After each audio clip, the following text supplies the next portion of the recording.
A hello guys, welcome back to the new video. మన బండికి ఇప్పటి నుంచో టైల్ సెక్షన్ అప్డేట్ చేద్దాం అనుకుంటున్నాను అయితే. సో ఫైనల్లీ అప్డేట్ చేసిన, మరి ఒకసారి చూసి ఎట్లుంది చెప్పండి. టైల్ అయితే నంబర్ ప్లేట్ టైల్. సో చూడండి గాయస్, 46 టైల్ ఇది యాక్చువల్గా నార్మల్ చిన్న బ్రాండే. సో 180 రూపీస్కి వచ్చేసింది. సో యాక్చువల్గా ఏమైందంటే, ఫిక్స్ చేసేటప్పుడు నేను చూసుకోకుండా అది నంబర్ ప్లేట్ అది ఉంటుంది కదా టైల్. సో యాక్చువల్గా డ్యూక్ 300 ఆర్డర్ పెట్టేసిన, అది చాలా ఇట్లా పైకి వచ్చేసింది. సో నేను చూపిస్తాను ఎట్లా వచ్చిందో.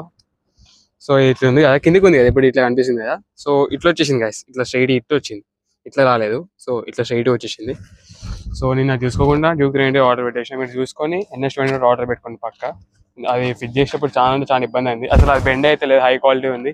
సో ఫిక్స్ చేసినాక బోల్టులు పెట్టినాక అప్పుడు కటింగ్ పెడితే కింద కుంపితే సెట్ అయింది. సో మీరైతే చూసి ఆర్డర్ పెట్టుకోండి. సో ఒకసారి చూడండి మన బండిని ఎంత క్రేజీ కొడుతుందో. నాకైతే అగ్రెసివ్ అనిపిస్తుంది. సో మీరు కూడా ఒకసారి కమెంట్ సెక్షన్లో చెప్పండి. సో మొత్తం లుక్ చూపిస్తా ఒకసారి. సో లుక్ అయితే ఇలా కొడుతుంది ఆ స్టాక్ టైల్ చేసినప్పటి నుంచి. నాకైతే మంచిగా అంటే మంచిగా కొడుతుంది, అగ్రెసివ్ కొడుతుంది. మీకు ఎట్లా అనిపిస్తుంది ఒకసారి కమెంట్ సెక్షన్లో చెప్పండి.